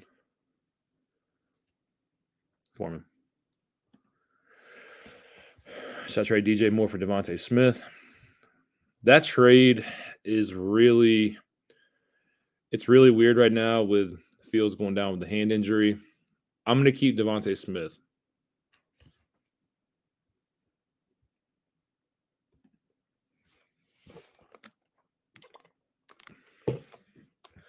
So me and Ryan were talking about this.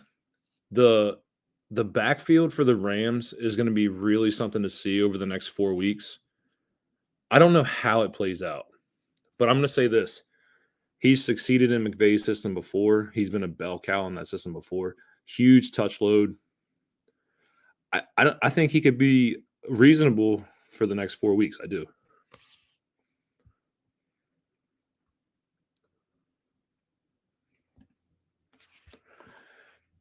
It's possible. Anything happens. This running back landscape this year is weird, for sure.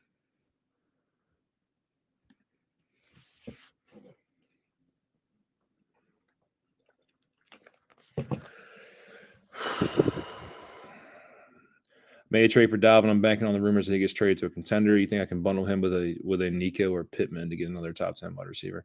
It'd have to be Nico, because for me, Dalvin Cook looks really bad. Really bad. I mean, Nico sits as wide receiver 12 on the year. Pittman was wide receiver 14. Depends on what receiver you're looking to get.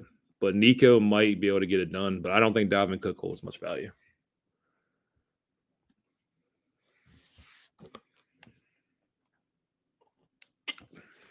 Fox. I think you have him ranked accordingly in this list. Tyler Lockett, then Godwin, then Zach Moss. Yeah, I'm starting Tyler Lockett.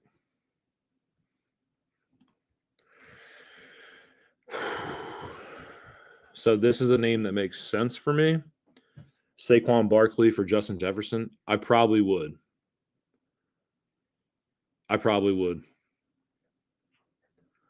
I'm only saying that because the Giants just themselves have been so bad.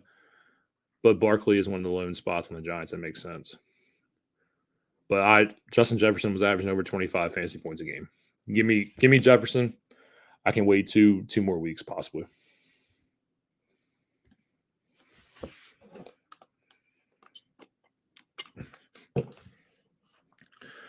Baker will win us the South. It's a very weak division. I don't know what winning the South means to you. Brady won you a Super Bowl. And now we're talking about Baker winning the South.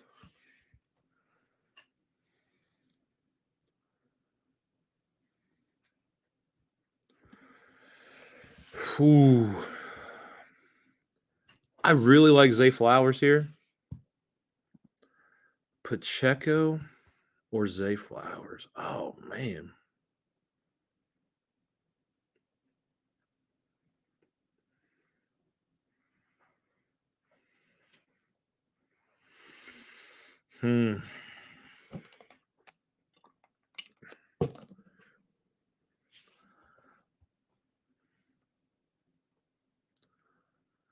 Give me Zay Flowers.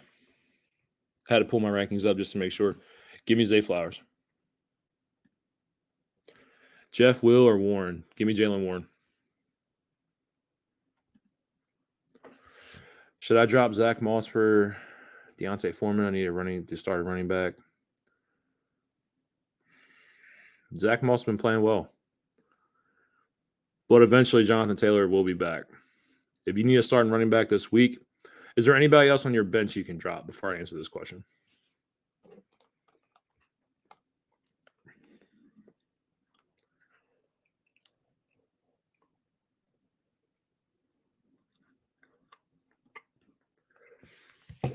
That's my question. Because Zach Moss has been very good. We all know Zach Moss isn't better than Jonathan Taylor. He's getting caught up to speed. And Deontay Foreman, Khalil Herbert's 2 weeks out of his IR stint. Roshan's in the concussion protocol, so he's not playing. Could be very short term. I'm going to say no. But if you need a starting running back, you got to do what you got to do. I'm in the same boat.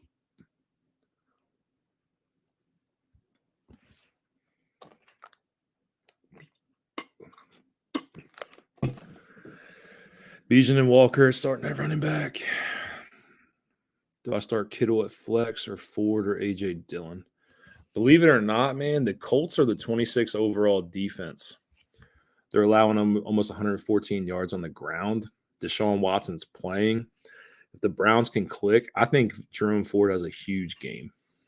I'm actually going to start Ford over Kittle.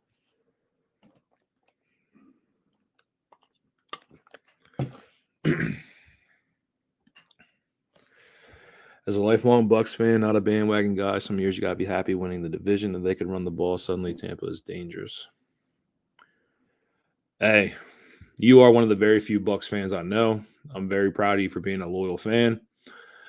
We've had many conversations, but the running game has been rough.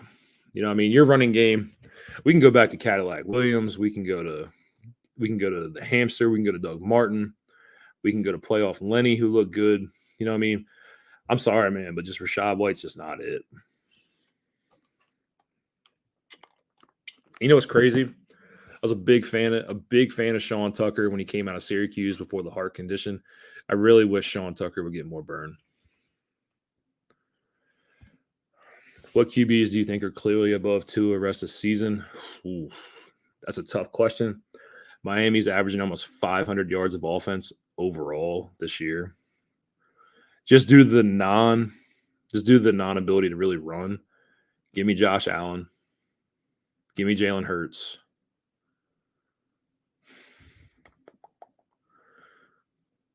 And that's probably it.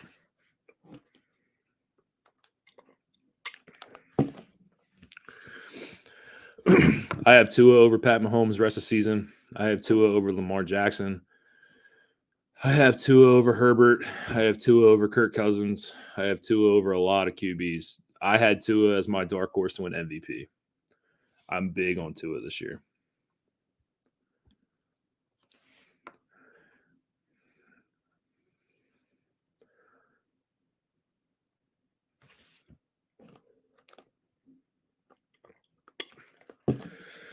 Yeah. So if you were drafting early summer and Calvin Ridley was going 5th, 6th round, it was a value. But you were still getting Christian Kirk even when Calvin Ridley was going into the 3rd round, maybe end 2nd, depending on how high people were. You were still getting Kirk in the 9th round. And here we are. We're talking about Christian Kirk, who was wide receiver 12 last year, averaging over 15 points per game. And here we are. Christian Kirk is a stud. He's a stud.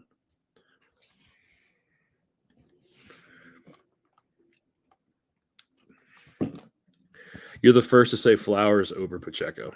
So, little backdrop. I talked about this game. I really did.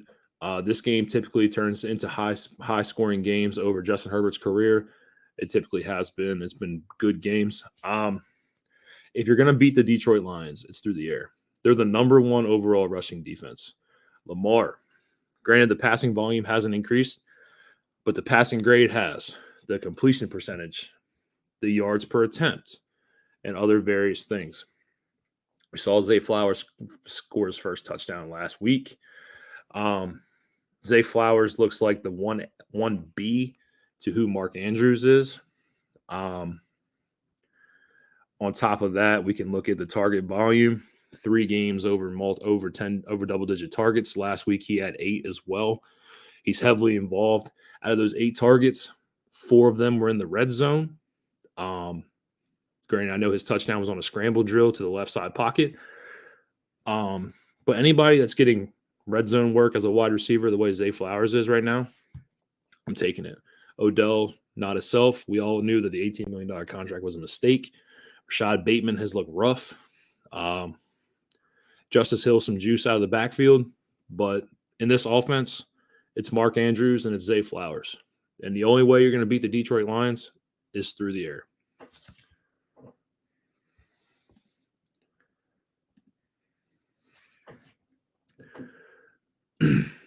Ford over Kittle. That's what I'm going with. Trade DJ Moore and receive Devontae Smith. If Fields were healthy, I'd say yes. But with Tyson starting at QB and with Fields not knowing how long his hand injury, I'm going to take Devontae Smith. DJ Moore was a breakout for me. Huge breakout.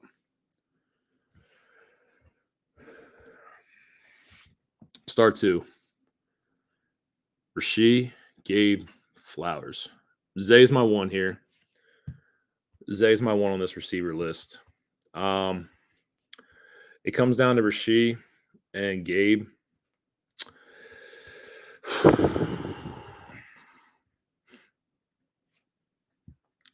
So in the 4 games where Gabe scored touchdowns, 100-yard game, 90-yard game, then modest yards, 35-61. And then we've seen Gabe disappear.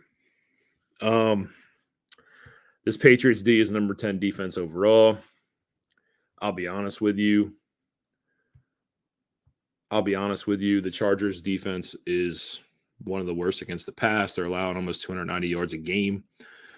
I think the right answer is from most people going to be Gabe Davis, but I also think Rashee Rice has a higher upside play. In this game, Gabe Davis could completely disappear. This Patriots defense is legit. They always have been. Most experts are going to tell you Gabe. I think Rashee Rice has a higher upside play. Tuck versus Detroit or Maher versus Pitt.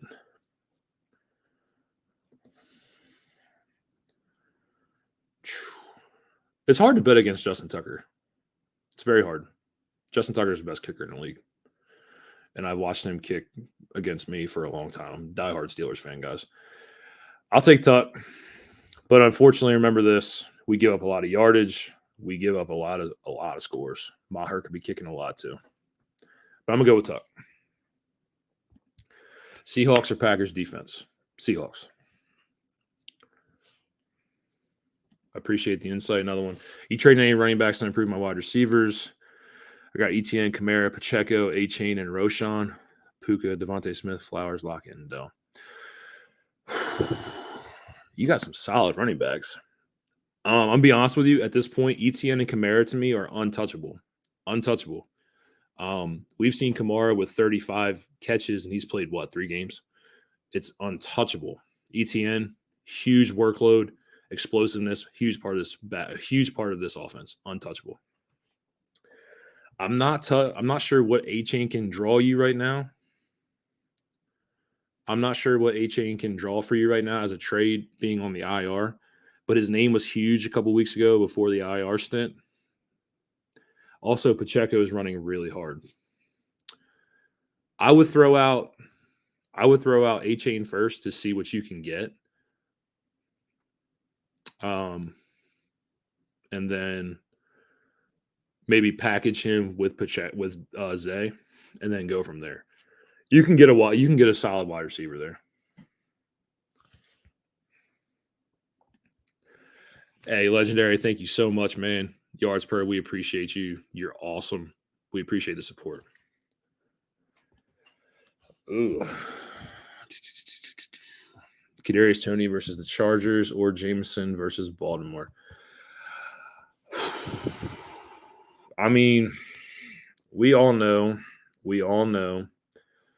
that Kadarius Toney was supposed to be something here. He did score a touchdown last week, but I just have never liked Kadarius Toney. Never been a fan. I'm gonna go Jameson Williams. This is a tough question though. Purdy or Love this week and going forward. Man, it's hard to bet against Kyle Shanahan and Brock Purdy and this Niners offense. They're a tough unit. Kyle Shanahan is one of the best coaches when it comes to scheming the offensive side of the ball. Give me Purdy and going this week and going forward. Although Jordan Love is a very good start this week.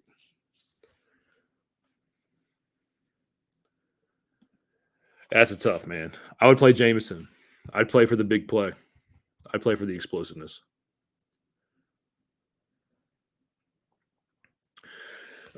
Using Zeke this week. Should I swap for Craig Reynolds instead or Antonio Gibson? Now use Zeke. Use Zeke. If anything, if this game's going to be any type of a game, it's going to be with New England on the ground. The Bills are allowing almost 140 rushing yards a game. Give me Zeke.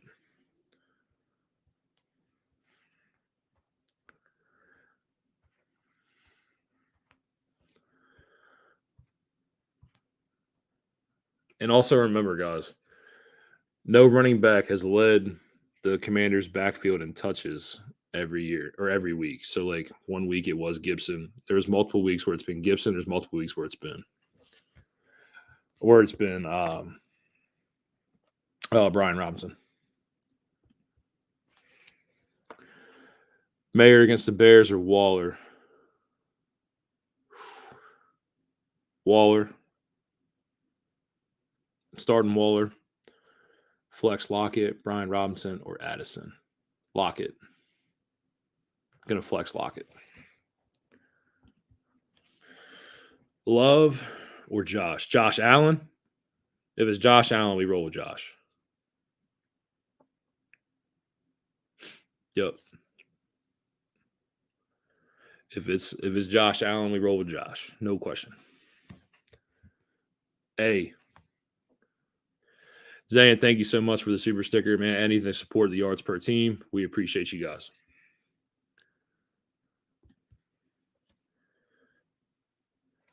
What do you think about Henderson this week? The Rams' backfield's a mess. Kyron Williams was getting elite CMC usage, like elite usage. So many names thrown in the mix. We know Royce Freeman came up from the practice squad. We know they drafted Zach Evans. We know Darrell Henderson come up from the practice squad. We know that he's handled this backfield many a times. Remember, he hasn't practiced all year. He hasn't played meaningful football in a while. So, give me that. Yeah. I got to see it play out, guys. That backfield. Better stash, Taze or JSN? A lot of trade rumors roaming around Derrick Henry. Titans' offense is abysmal.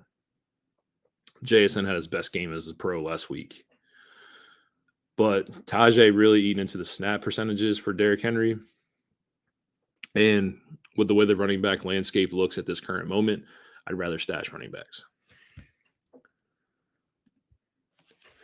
Non-PPR starters: Goff, Foreman, Mostert, Amon, Flowers, Samuel, Goddard, Browns. Kickers: Moody, Stafford, Reynolds. I'll be honest with you, man. The Ravens are stingy against the run and the pass. Obviously, we know the Lions are an elite offense. They're an elite team this year. They've been playing really well.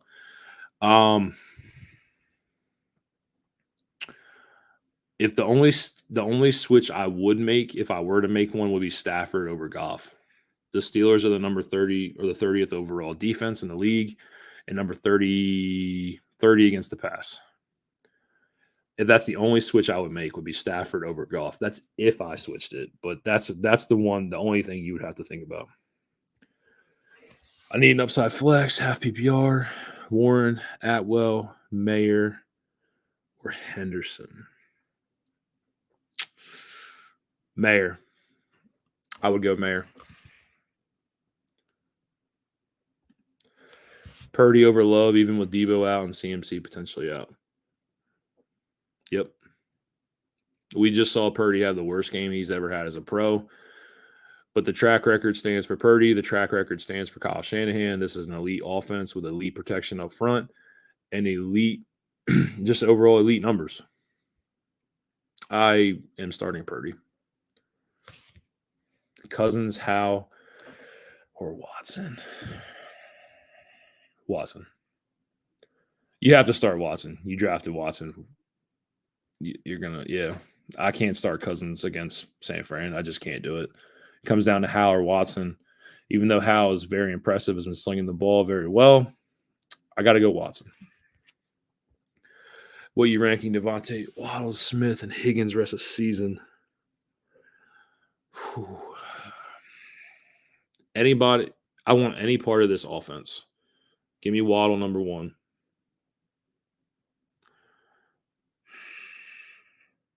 Give me Devontae number 2.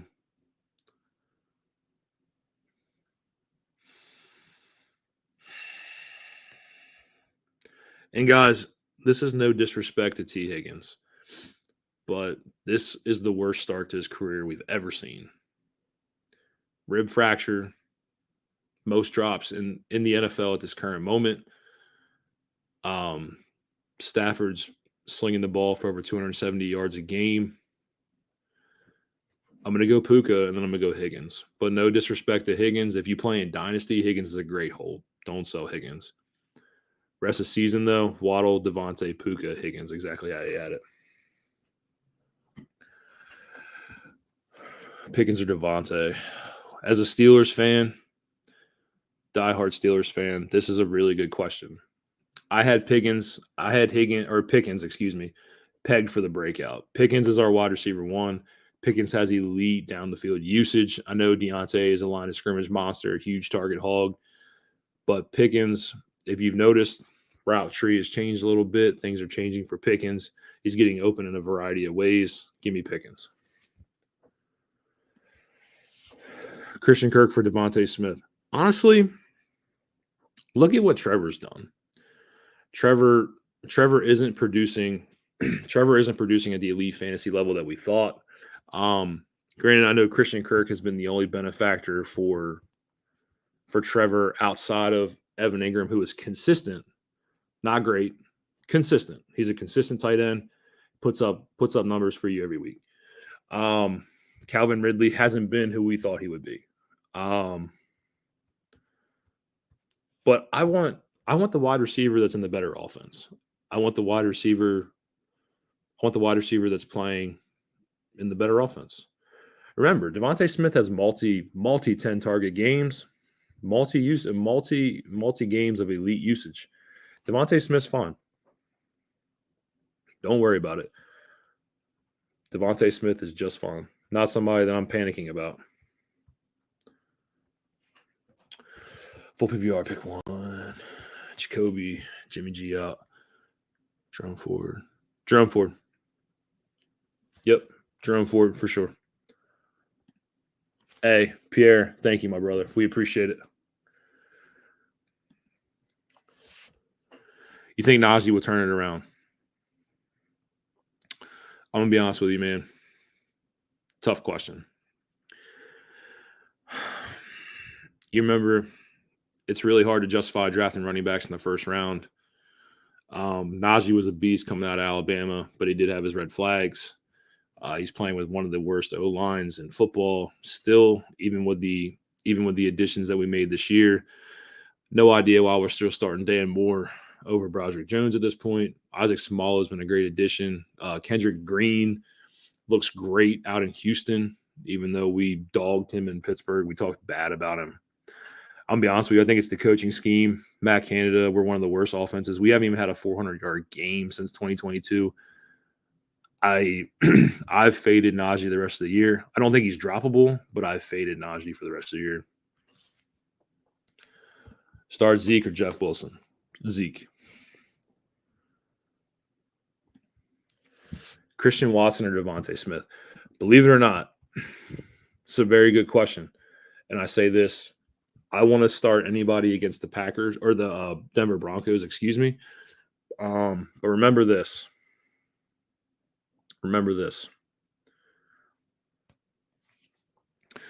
The Dolphins themselves are not very good. I know Jalen Ramsey was activated. I know Jalen Ramsey was activated. I haven't read if he's playing this week. I can't tell you that. Let me do some research on that real quick. Jalen Ramsey is not playing. Okay. Give me Devontae Smith. I think this Eagles game and this Dolphins game could be a shootout, and I want every part of that game. Give me Devontae. Gibbs or Mari JT in my last flex spot. Ravens are very stingy against the run, very stingy against the pass. It's in Baltimore. It's going to be a very tough game for the Lions. This is a tall task for the Lions. JT is playing the best run defense in the league. The smart and safe pick here is Amari, to be honest with you. Watson or Ayuk? Ayuk is ascending, guys. I'm talking about he wins against man coverage 98% of the time. He's over 85% win rate against zone coverage. Ayuk is becoming the real deal, boys. He's blossoming into a star in front of us.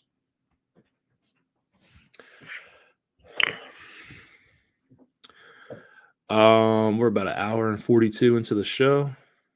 Is there any last minute questions? If you got them, fellas, drop them, and I'll get them answered. And then we are going to be signing off here soon.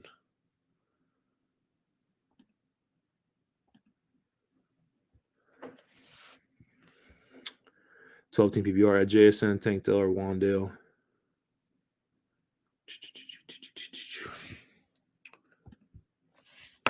Tankdale. This Houston offense looks really good. CJ Stroud looks really poised. We all know he threw his first pick last week. But JSN is just not going to get the work that we expect until gracefully Tyler Lockett's contract is over. Remember, Pete Carroll is a run-first coach. You see that every week in the touches that Ken Walker gets. And then it's DK and Lockett. I think Tank Dell has the highest upside of these three. Is Scary Terry for sure start for at least this week? Yes. The Giants are the 27th overall defense, give up over 230 yards through the air. Divisional matchup. Terry always seems to show up for these matchups. Huge matchup here. Big game. Obviously, the Giants aren't very good. Big game. Yeah, Scary Terry for sure start. Give CD for Kamara. Absolutely. Yep. I love CD, but with Mike McCarthy calling plays, things look a little different. If it were Kellen Moore, I would say keep CD. But with Mike McCarthy playing more conservative and not to the extreme level of pushing the ball down the field like Kellen Moore did, yeah, I'll definitely take Kamara. Trade away Najee for Madison.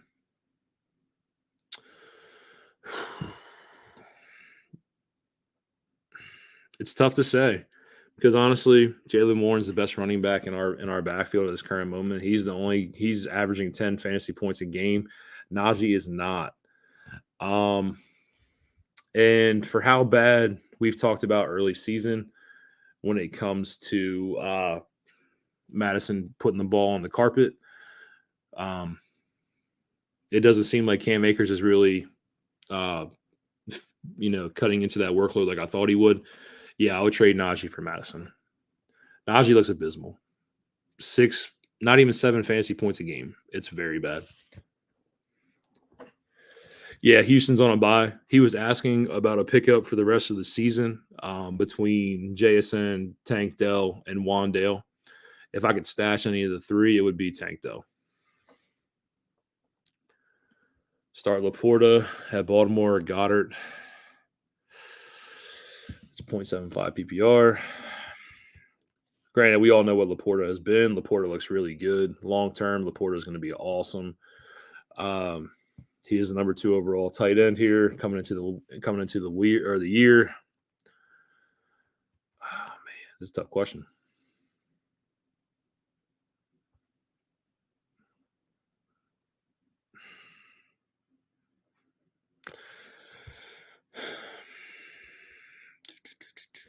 Baltimore is so stingy against the pass.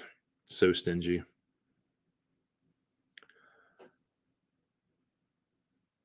I think it's going to be a lower scoring affair than most think. Laporta is going to be the expert consensus, obviously, but I'm going to go with this. I think Goddard has higher upside when it comes to a ceiling game. If you're looking to start off consensus, it's Laporta. If you're looking for a higher ceiling game possibility, it's Goddard.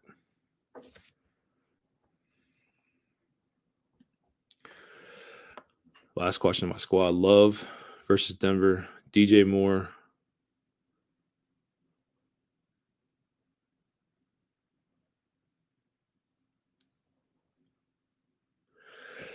Last question. My squad. Love versus Denver. Love is a good start this week. DJ Moore. Obviously, we got to be careful here. Josh Allen, AJ Dillon. So, Zane, I'm always going to say this. When you bench your stars like Josh Allen, when you do that and they have that game, it makes you feel bad on the inside. It's really hard to sit Josh Allen. Josh Allen is one of those set it and forget it QBs.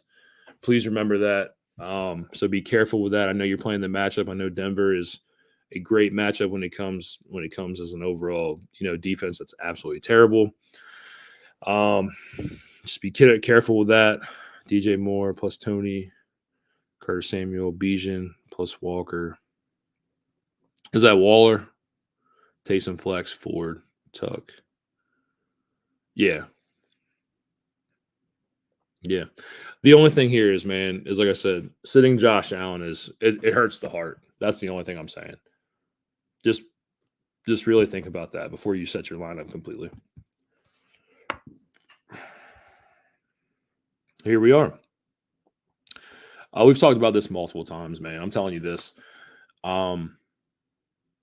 The Rams' backfield is a mess. I think it becomes more pass reliant. I don't expect to see Royce Freeman. I don't expect to see Zach Evans or Darrell Henderson to handle the workload Kyron Williams was handling. We've never seen Zach Evans on the field. Royce, we talked about Royce being a stud 5 years ago that never panned out.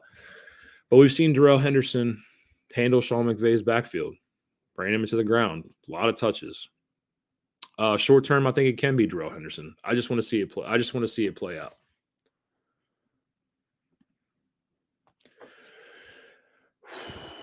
Zay, Lockett, Drake London, or Hollywood.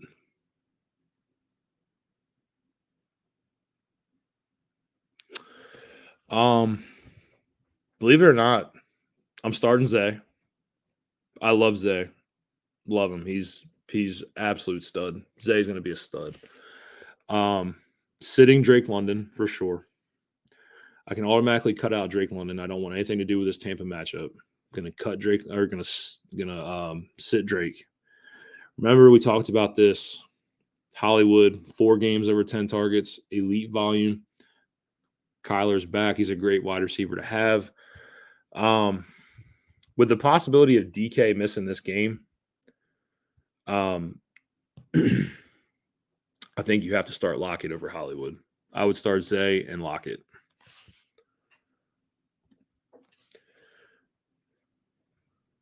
Yes. Darrell Henderson is a definite hold. Definite hold. And on that note, I don't have any more questions to answer, guys. I truly, truly hope that this helps you guys. I know Ryan had to dip out, but I stayed. We're here. I appreciate all the support. I appreciate all the donations. Yards Per appreciates all the donations. Guys, please listen when I tell you this. Please listen when I tell you this. This Yards Per team that I work with every single day is full of fantasy knowledge. Coach Bruce, Brett Pape, Alex, the DFS side. We were talking about DFS bets earlier, prop bets that I put in. Zach Schultz, Kyle Jones on the dynasty side, me and Ryan on the dynasty side. It has been awesome. I love it.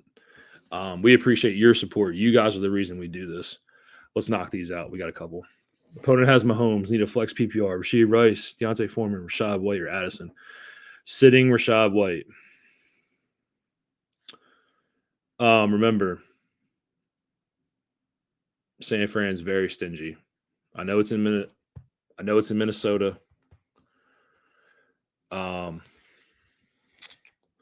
Should get some volume here. I'll be honest with you. If you're looking for a high upside play, I think it comes down to Rashee Rice or Foreman. I think if you're looking for just like the overall consensus, again, they're going to say Addison. The Raiders and Bears game with no Jimmy G and no Justin Fields is a game that I think is really weird for me. I think it's going to definitely go the under on the overall game score. If I'm playing for a high upside play, I'm playing Rashee Rice. Most consensus will probably say Addison, but I think Rashee Rice has the highest ceiling possibility out of these options. Addison or Hollywood? Hollywood. For sure. Hollywood. Talked about him a lot over this stream. 4 games of 10 or more targets, elite volume, elite target share volume. Hollywood. Also, if you guys play Dynasty, Hollywood. I'm a big Hollywood fan. Have been. Remember, wide receiver 4 last year until the foot injury. And at this point, wide receiver 18, playing with Josh Dobbs. Everybody had him outside his top 30 wide receivers. I had him inside my top 20. I have Mostert, King Henry, Jacobs, and Monty. Who should I stash in the long run? Remember, man, we're talking about a 31-year-old running back. Father Time, the clock hasn't ticked yet. We're still here. Remember, before the knee injury, we watched Ashan start to take over this backfield. He was the man. This knee injury, we don't know how he's going to respond. I think Mostert's a hold. Mostert plays on the best offense in the NFL. King Henry is King Henry. He's played better than Josh Jacobs to this point. I'd stash them all. Jacobs just had a 25 carry game last week. It's part of a bad Raiders offense, a bad Raiders team. Jacobs and Devontae Adams, you know what I mean? That's about it on the offensive side other than Jacoby Myers. You know what I mean? Jacoby Myers playing great football to this point. But it all comes down to the fact that it just hasn't been the same for Jacobs. I didn't expect him to replicate the running back numbers he had last year, but he's still getting elite volume. He's still touching the ball a lot. That's hard. That's hard to find when it comes to fantasy. When it comes to the fantasy running back landscape, I think all these guys are holds.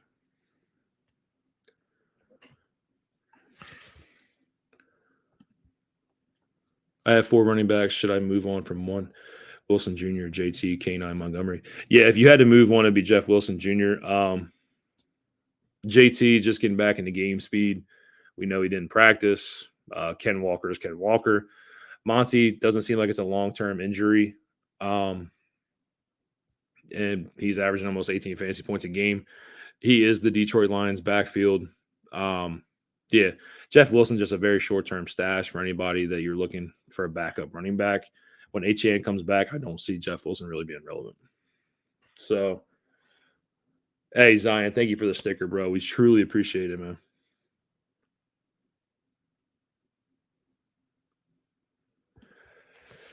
Bijan's going up against Tampa Bay. Do I start Walker and Ford and slide Kittle versus Minnesota or A.J. Dillon versus Denver?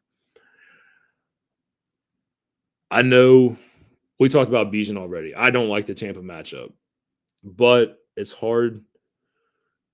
It's hard to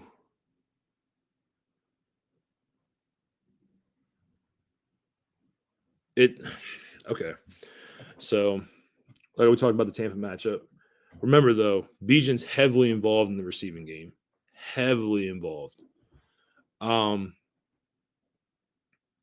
I there's no way you can truly realistically sit a running back that's averaging almost 16 fantasy points a game.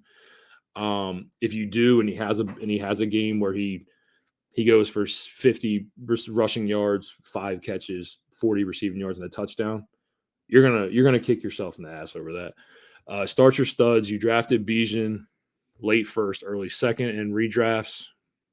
You have to start your stud in this situation. A lot of people faded ETN for the Bills matchup in London, and here we are.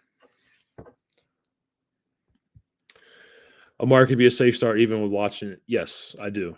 I watched him put up 100 yards last week with PJ Walker against San Francisco, who is one of the stingiest teams against the pass.